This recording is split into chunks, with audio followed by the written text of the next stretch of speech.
Éric Boulet, bonjour. Bonjour Olivier. Vous êtes le fondateur et le directeur général de la société Arismore. Est-ce que vous pouvez nous présenter un peu la société, son effectif? Alors Arismore est une société de conseil, de services et d'intégration. Nous sommes 120 personnes aujourd'hui avec deux métiers. Un premier métier historique qui est l'architecture d'entreprise. L'architecture d'entreprise, c'est la transformation, c'est un cadre qui permet de transformer les entreprises. Et deuxième métier, infrastructure, des très grandes infrastructures de sécurité, donc infrastructure de système d'information, gestion des identités et gestion des flux. Pour des entreprises de quelle nature? Dans les télécommunications en particulier? Alors, nous travaillons pour les très grandes entreprises, c'est pour ça que je parlais de grandes infrastructures de sécurité. Et donc, ces infrastructures sont aujourd'hui, nous sommes soit maîtres d'œuvre, soit assistants à la maîtrise d'ouvrage ou conseil, revue sur le fonctionnement de ces grands projets d'infrastructure. Mais c'est essentiellement dédié à des très grandes entreprises du domaine bancaire, énergie ou télécom. Alors c'est vrai que les infrastructures sont en pleine évolution actuellement, notamment avec les environnements virtualisés. Voilà. Est-ce que vous intervenez à ce niveau avec des conseils en amont dès la constitution de l'infrastructure? Alors, votre question est très pertinente pour Arismore parce qu'effectivement, notre positionnement est un positionnement double. On intervient en amont parce que les entreprises vivent de grandes transformations. Elles vivent de grandes transformations dans leur métier, mais elles doivent également vivre de grandes transformations dans la façon dont elles gèrent et dont elles consomment l'informatique. Et donc, ça veut dire modification des processus, modification des profils RH, et constitution de patrimoine d'entreprise, ce qu'on appelle des référentiels d'entreprise. Ça, c'est la partie architecture d'entreprise. Et tout cela, ça s'applique parfaitement bien à la sécurité, puisque la sécurité est également en pleine mutation. On ne considère pas la sécurité de la même façon dans un environnement dit, entre guillemets, dépérimétrisé. Et à partir du moment où les entreprises changent de référence, changent de frontières, changent d'objectifs, on doit effectivement mettre en place de nouvelles méthodes pour gérer la sécurité. Alors est-ce qu'il y a des référentiels justement de bonnes pratiques qui se sont adaptés à cette évolution? Est-ce que vous en préconisez? Oui, alors en termes d'architecture d'entreprise, on représente en France depuis plusieurs années l'Open Group. L'Open Group travaille sur un cadre de transformation qui s'appelle le TOGAF. Donc nous utilisons bien sûr le TOGAF, nous l'avons personnalisé dans l'environnement de plusieurs entreprises.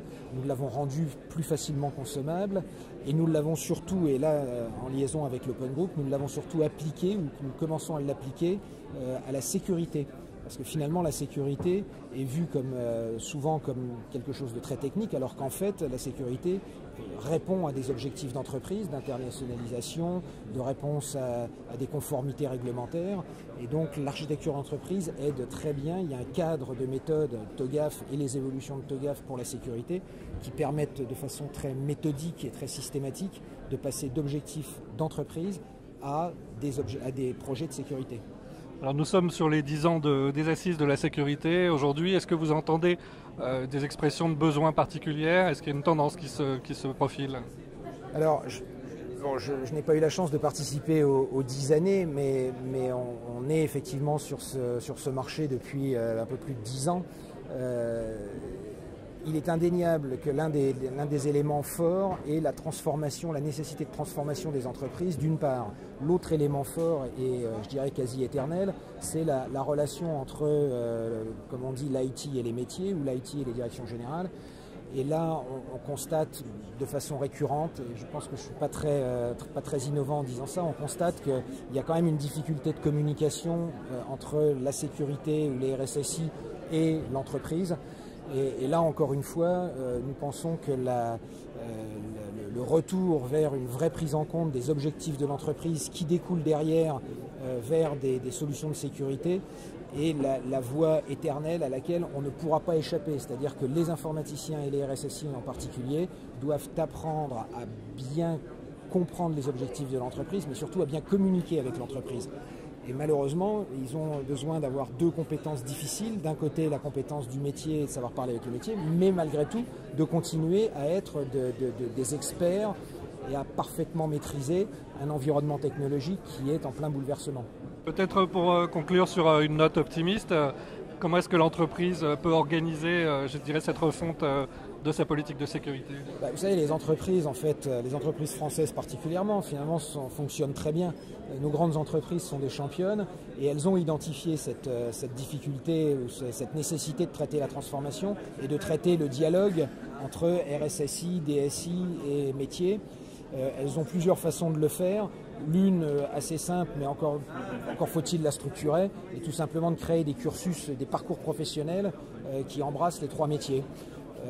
L'autre méthode consiste à se faire aider également par des cabinets spécialisés comme le nôtre. Et les choses sont vraiment en voie, elles traitent ce sujet et elles le traiteront bien.